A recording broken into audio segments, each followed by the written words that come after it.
শুভেচ্ছা। সবাই নিশ্চয়ই ভালো আছেন। আজকে আমি যেটা দেখাচ্ছি, দেখতেই পাচ্ছেন আমার স্ক্রিনে দেখা যাচ্ছে পাওয়ার অফ ম্যানিফেস্টেশন। তো এই বিষয়ে কিছু কথা বলবো। কিছু টপিক আমি নির্ধারণ করেছি কথা বলার জন্য, এবং কথা বলার সুবিধার্থে এবং আপনারা যেন আমার সাথে থাকতে পারেন এই জন্য আমি স্ক্রিনটা ইউজ করছি। তো পাওয়ার অফ ম্যানিফেস্টেশন, আমি যে কাজটা করছি, যারা আমার সাথে কোচিং করতে আসছেন তাদের লাইফের বিভিন্ন গোল আমার সাথে শেয়ার করছেন। সেই গোলগুলো কেরিয়ারের ক্ষেত্রে, লাইফের ক্ষেত্রে, তাদের কিছু ড্রিমের ক্ষেত্রে অবশ্যই আমরা সেটাকে আমাদের অ্যাকশনেবল স্টেপে ভাগ করছি, এবং কীভাবে তা অ্যাচিভ করতে পারি সেই নিয়ে আমরা কিন্তু আলোচনা করি এবং কিছু অ্যাকশন আমরা নেই। কিন্তু সেই সাথে সাথে আর কী কাজ করা দরকার যা কি না আমাকে লক্ষ্যের দিকে এগিয়ে নিয়ে যেতে হেল্প করবে। তো সেই কারণেই আমি আজকে এই কথাগুলো বলবো যা আপনাদের জন্য হেল্পফুল হতে পারে যদি আপনারা ফোকাস করেন, যদি ট্রাস্ট করেন এবং নিজেকে মনে করেন যে আসলেই আমি capable to achieve something greater in life. So power of manifestation, that means নিজের সম্পর্কে আমাদের যে ড্রিম, নিজের সম্পর্কে আমাদের যে ধারণা, সেটা অনেক বড় থাকতে হবে, অনেক উচ্চ থাকতে হবে। আমরা যদি সবসময় নিজেকে হতাশায় ডুবিয়ে রাখি, প্রথমেই ধরে নেই হেরে গেছি, পারবো না, তাহলে কিন্তু কখনোই আমাদের অ্যাচিভমেন্ট, যা আমরা অ্যাচিভ করতে চাই লাইফে, যা ডিজায়ার্ড গোল, আমাদের হাতে আসবে না। তো চলেন দেখি আসলে এই ব্যাপারে আমি তো কথা বলছি, এর বাইরে আর কারা এই নিয়ে কথা বলছে এবং কিভাবে এটা সাপোর্টেড বাই সায়েন্স, এবং তারা কিভাবে তাদের লাইফে তাদের গোলগুলো অ্যাচিভ করেছে, এবং আমি শিওর যে আপনারা প্রত্যেককেই চিনবেন। So let's start. সো স্ক্রিনে প্রথমেই আমরা দেখতে পাচ্ছি আলবার্ট আইনস্টাইন। হয়তো ক্লিয়ারলি দেখা যাচ্ছে না, বাট আমরা চিনতে পারছি হয়তো যে উনি কি বলেছেন। উনি বলেছেন যে উনি বিলিভ করেন প্রকৃতিতে, ইউনিভার্সের এভরিথিং ইজ এনার্জি, সব কিছুই এনার্জি, সব কিছুই শক্তি, এবং আমাদের থট এবং feeling can influence reality by affecting the energy we project. মানে আমাদের চিন্তা এবং আমরা যা ফিল করি, আমাদের অনুভূতি, সমস্ত কিছু এনার্জি তৈরি করে। সেই এনার্জিটা ইনফ্লুয়েন্স করতে পারে আমাদের গ্রাউন্ড রিয়ালিটিকে। তার মানে আমার চিন্তা শক্তি এতটাই প্রখর, এতটাই পাওয়ারফুল আমাদের মস্তিষ্ক, যে আমরা চিন্তার মাত্রতেই কিন্তু আমাদের রিয়ালিটি অনেক ক্ষেত্রেই চেঞ্জ করে ফেলি। কিভাবে আমরা আবার একটু দেখি। এই স্লাইডে দেখেন ওনার যে বিখ্যাত সূত্র, উনি আবার বলেছেন এভরিথিং ইজ এনার্জি এবং E is equal to MC square. E হচ্ছে এনার্জি এবং এম মাস, এবং এই দুটো হলো ইন্টারচেঞ্জেবল টার্মে ব্যবহার করা হয়, ইজ ইকুয়াল টু আছে। সো এবং এখানে যেটা বলা হচ্ছে যে এনার্জি এবং মাস মানে হচ্ছে রিয়ালিটি। এনার্জি যখন সঠিকভাবে সঠিক ডাইরেকশনে প্রবাহিত হয়, তখন এটা আমাদের যে ভাইব্রেশনাল, আমাদের মস্তিষ্ক থেকে আমাদের যে ভাইব্রেশনাল অনুভূতিটা, ফ্রিকোয়েন্সিটা আউটার ইউনিভার্সে অ্যাটমসফিয়ারে চলে যায়, সেটা কিন্তু রিয়ালিটি চেঞ্জ করে।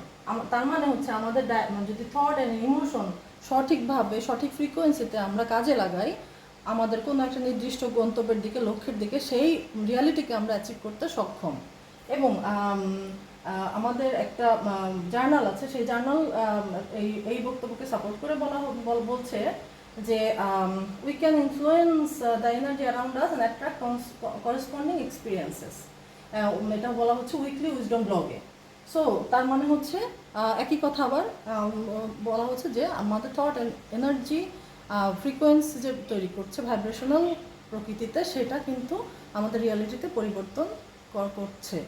এবং এখানে কিন্তু অ্যাকশনের কথা আমরা বলি না, শুধুমাত্র আমাদের থট অ্যান্ড ইমোশন, আমাদের এনার্জি ফ্রিকোয়েন্সির কথা বলছি। এবং পরবর্তীতে চলেন আমরা দেখে আসি আরেকজন বিশিষ্ট, রিনাউন্ড একজন ব্যক্তিত্ব। উনি হচ্ছেন লিওনার্দো দা ভিঞ্চি। আমরা ওনাকে চিনি ওনার চিত্রকর্ম মোনালিসা, দ্য লাস্ট সাপার, এই ধরনের অত্যন্ত বিখ্যাত কিছু চিত্রকর্মের কারণে। বাট ওনার কিন্তু আরও অনেক পরিচয় আছে, যেটা হয়তো অনেকে আমরা সেভাবে জানি না।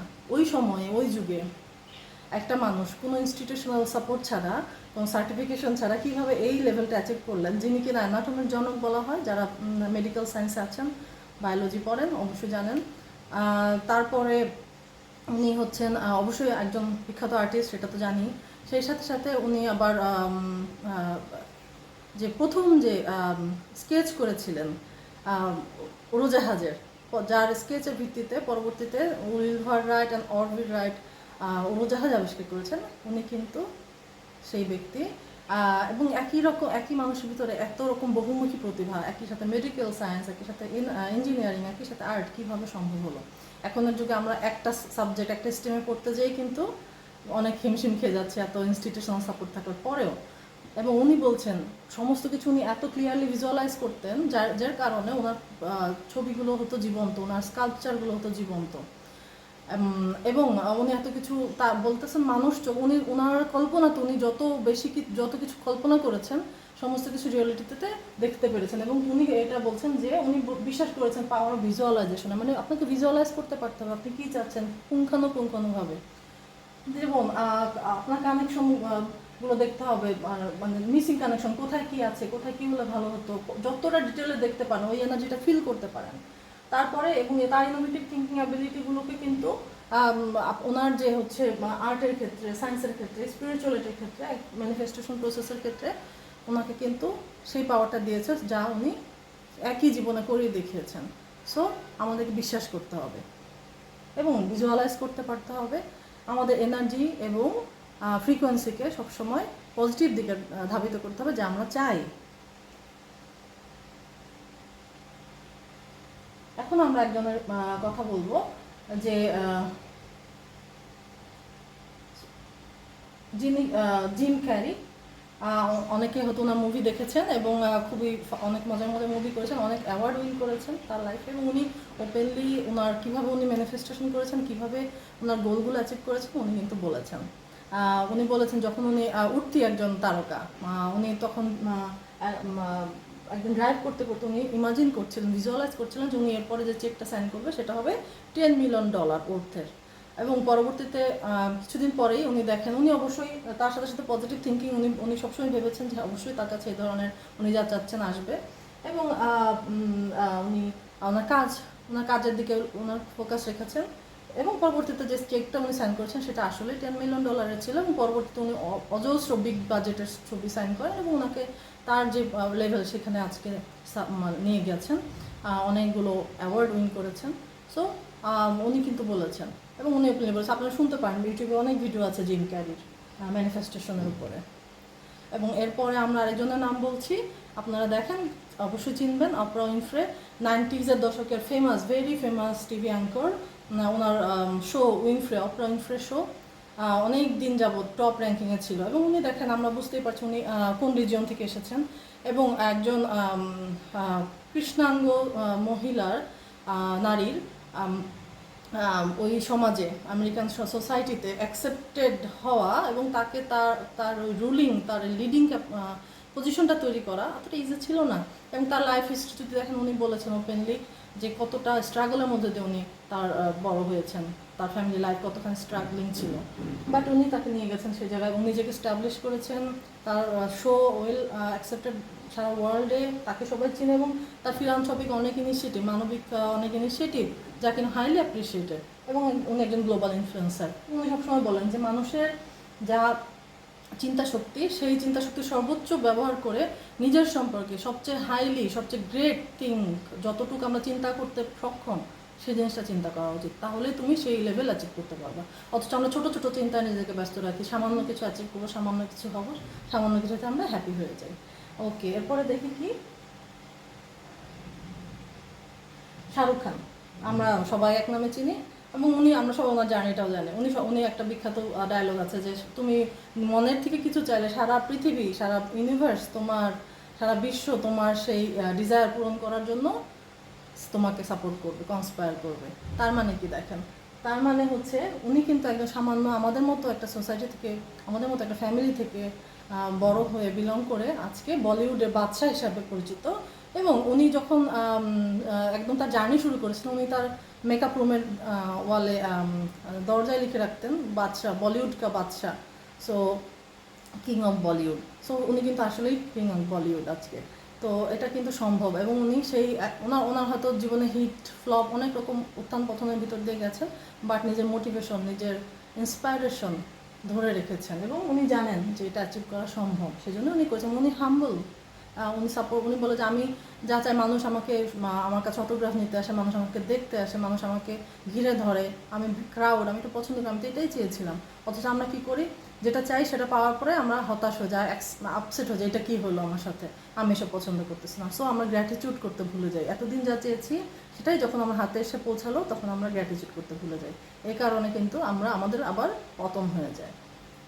এবং দেখেন কিভাবে আমরা আসলে এই সত্যিকার অর্থে আমাদের মোটিভেশন ধরে রাখবো, আমাদের অ্যাকশনগুলো আসলে ইন্সপায়ার্ড হবে এবং আমরা যা চাই সেটাই আমরা অ্যাচিভ করতে পারবো। আমাদেরকে অবশ্যই ক্লিয়ারলি যা চাই ক্লিয়ারলি বুঝতে হবে যে কী চাই, কখনো এটা চাই কখনো সেটা চাই, চাই একটা করি একটা, নর্মালি আমরা এই ধরনের কাজ করি। তো সেটা করলে স্বাভাবিকভাবেই হবে না, এটা তো খুবই সিম্পল। আপনাকে ভালো রেজাল্ট করতে হবে, ভালো মতো পড়তে হবে, it's as simple as that. 50 জন স্টুডেন্টের মধ্যে একজনই কেন সবচেয়ে ভালো রেজাল্ট করে।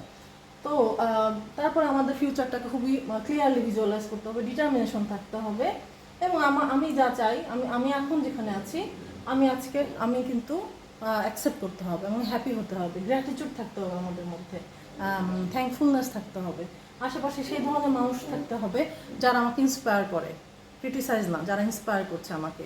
এবং আমাদেরকে ইন্সপায়ার্ড অ্যাকশন নিতে হবে। যদি মনে হয় যে আমার সত্যিকার অর্থে এটা করলে ভালো হবে, ভালো লাগবে, অবশ্যই সেটা করতে হবে। এবং last but not the least, আমি গতকালকে ইন্টেনশনালি আমার কিছু লাইফের জার্নি শেয়ার করেছিলাম, যেখানে আমি দেখিয়েছি যে আমি স্কুলে একটা বেশ ভালো একটা রেজাল্ট নিয়ে বের হয়েছি, যেখানে প্রাইম মিনিস্টার ওই তৎকালীন প্রাইম মিনিস্টারের সাথে দেখা করার সুযোগ আমাদের হয়েছিল। উনি সার্টিফিকেট দিয়েছিলেন আমাদেরকে, নিজে সামনাসামনি উনি আমাদেরকে গ্রেড করেছেন। দেন ওইরকম সুযোগ বাংলাদেশে পরবর্তীতে হয়তো বন্ধ হয়ে গেছে, বাট আমরা পেয়েছিলাম, আমরা লাকি, ব্লেসড। তারপরে আমি একসময় বাংলাদেশ থেকে নমিনেটেড হয়ে 12 জন রিপ্রেজেন্টেটিভের মধ্যে আমি একজন ছিলাম। ইন্ডিয়া প্রাইম মিনিস্টার ভবনে আমরা প্রাইম মিনিস্টারের সাথে দেখা করতে পেরেছিলাম 2003-এ ইউনিভার্সিটি থেকে। তো আমি কিন্তু হয়তো অনেক কিছু চাইও নাই, বাট আমার কাছে চলে আসছে। আবার অনেক কিছু আমি চেয়েছি, সেই জন্য অ্যাকশন নিয়েছি, সেটা আমি অ্যাচিভ করেছি। তো তার মানে পজিটিভিটি, কারা আপনার সাথে আছে, আপনার গ্র্যাটিটিউড, যা পাচ্ছেন সেই জায়গাটাতে হ্যাপি থাকা, এই জিনিসগুলো কিন্তু এগুলোকে অ্যাচিভ করার জন্য সক্ষমতা দিয়েছে। এবং পরবর্তীতে আমি যখন প্রফেশনাল লাইফে গেলাম, বাংলাদেশে আমি প্রথম SHRM SCP সার্টিফাইড হব, এরকম হয়তো আমিও চিন্তা করি নাই, বাট আমি অ্যাকশন নিয়েছি। অনেকে যখন বলেছে যে না, এটা অ্যাচিভ করা, এটা পাস করা খুবই টাফ, অনেকে ফেল করছিল, আমি পরীক্ষা দিয়েছি সাহস করে যে না, আমি পড়বো, পরীক্ষা দিব, দেখি কী হয়। সো ইন্সপায়ার্ড অ্যাকশন আমি নিয়েছি এবং ইন্সপায়ার্ড অ্যাকশন নেওয়ার কারণে আমাকে সবাই এইচআরের প্রফেশনাল জগৎ অ্যাটলিস্ট চিনে যে অপর্ণা SHRM SCPর প্রথম একজন সার্টিফিকেট প্রাপ্ত। তো এটা কনফিডেন্স অফকোর্স দিয়েছে আমাকে। সো এবং পরবর্তীতে আরও অনেক গল্প আছে, সেগুলো হয়তো আমি আমার সাথে যারা কোচিং করতে আসে আমি শেয়ার করি। সো হয়তো অনেক কিছু সম্ভব ছিল, অনেক কিছু সাদা চোখে সম্ভব ছিল না, বাট আমি করেছি। কীভাবে করলাম? ভিজুয়ালাইজ করা, নিজেকে দেখা, আসলে এটা পারা সম্ভব, আমি করব।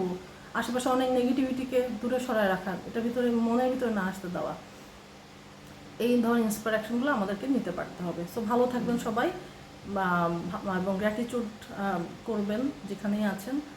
অনেক সময় ফ্রাস্ট্রেটেড হয়ে অনেক কিছু করে ফেলি যা আমাদের চরিত্রের সাথে যায় না, তো সেজন্য পরে আক্ষেপ করি, সে ধরনের কিছু থেকে বিরত থাকবেন। তো আর অফকোর্স আমি আছি হেল্প করার জন্য, তো কথা বলবেন, যোগাযোগ করবেন। অনেক ভালো থাকবেন, টেক কেয়ার।